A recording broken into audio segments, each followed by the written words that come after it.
Well, the third parties that manage a ton of the acquisitions and mergers and things along those lines, they also don't necessarily have a great understanding of technology integration, especially now Right? Yeah. as technology integration gets increasingly complex and people are wed or not wed to different infrastructures, architectures, whatever that might be.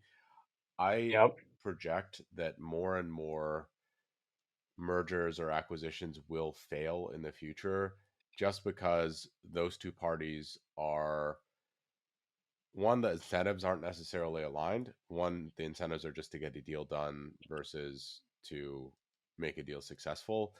But also just because there's that gap in knowledge about how these things merge together. Essentially, Yeah. historically, I don't think that was as big a deal. It was more about culture and shifting those things. Now it's about culture, incentive, alignment, how people are valued or used, and also about how technology integrates. And that to me is a very very challenging puzzle to solve. Yeah.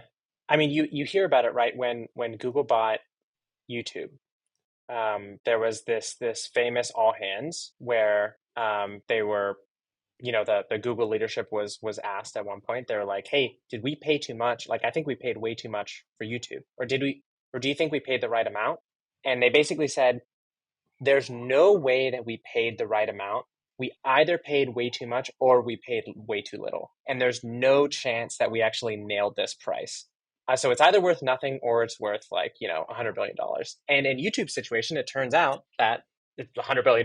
Like that is a very profitable, very profitable part of Google at the moment. But I think that's an underrated part of just acquisitions in general. Is like the price is just like you got to think of it like a venture round more than you do about buying a Taco Bell in Orlando, Florida. Like this is not a cash flowing property in the same way that you're thinking about it. So your price is just inevitably going to be wrong on any given transaction.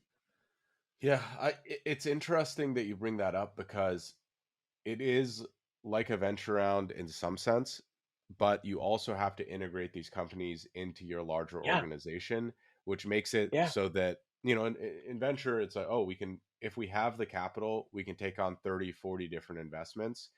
Even if you have the capital in one of these companies, you can't buy that many companies because it just makes it really confusing for culture and infrastructure. And so there's yeah, a exactly. very unique element to acquisition that maybe I'll have some M&A person on just to explain this to me, because that would be a really a really fun, with your perspective and then their perspective, how it works from the top level. Um, Yeah, it's such a dynamic and confusing problem, but it all does eventually trickle down to the individual employees. And I appreciate you sharing sort of your experience of like, oh, this is different, but it's also a little bit of the same, right?